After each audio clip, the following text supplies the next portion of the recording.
Chers amis, ravi de vous retrouver. Dans notre précédente émission, je vous parlais des premiers succès des sportifs chinois lors des Jeux Olympiques organisés en France. Le temps est venu de vous parler cette fois des prouesses des athlètes français lors des Jeux Olympiques de Beijing en 2008.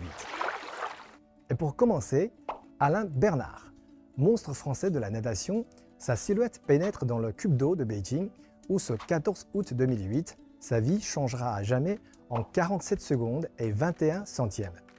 Le public français n'a certes pas dû dormir de la nuit pour regarder la finale olympique du 100 mètres nage libre. Il touche le mur avec 11 petits centièmes d'avance sur l'Australien Eamon Sullivan. La France découvre un nouveau héros qui entrera dans l'histoire de l'olympisme en devenant le premier Français à décrocher la première médaille d'or de la discipline. Au final, celui dont le surnom était le Grand Requin Blond fut triple médaillé aux Jeux de Beijing en 2008. Mais c'est une toute autre discipline qui a permis à la France de débloquer le compteur des médailles d'or à Beijing. En effet, âgé d'à peine 22 ans, Steve Guénaud devient le premier Français champion olympique de lutte gréco-romaine en catégorie moins de 66 kg.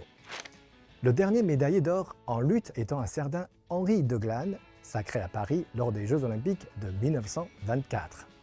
Nous verrons si les prochains Jeux leur apportent de nouvelles médailles.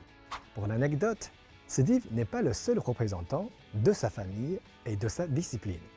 En effet, son frère Christophe était également présent aux Jeux, remportant pour sa part une médaille de bronze. Véritablement du jamais vu de voir deux médailles remportées le même jour par une même famille.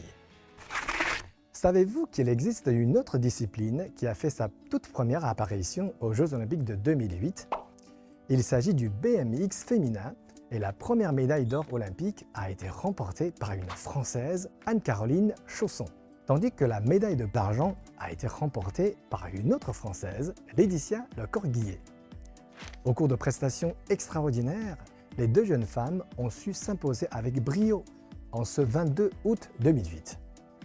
Et pour la petite anecdote, Laetitia Lecorguillet déclarait « Je suis super contente, j'ai 22 ans, j'ai le numéro 22, on est le 22 aujourd'hui, et mon département, c'est le 22. C'était un bon jour. » Enfin, c'est Anne-Caroline Chausson, la sportive la plus titrée de sa discipline, qui, le 19 juin 2024, participera au relais de la flamme sur le mont Ventoux.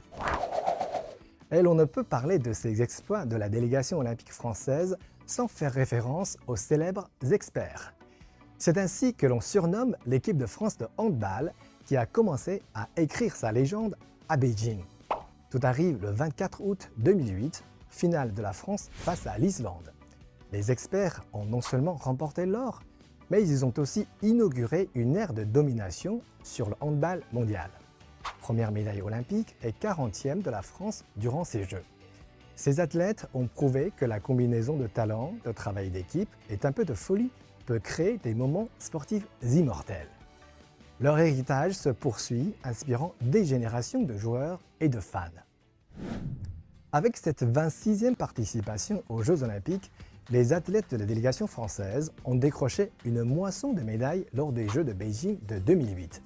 7 d'or, 16 d'argent et 20 de bronze, plaçant la France au 6e rang des nations olympiques.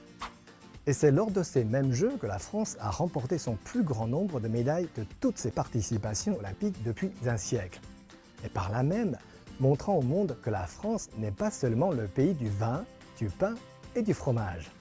Merci à tous et à la prochaine pour d'autres aventures olympiques.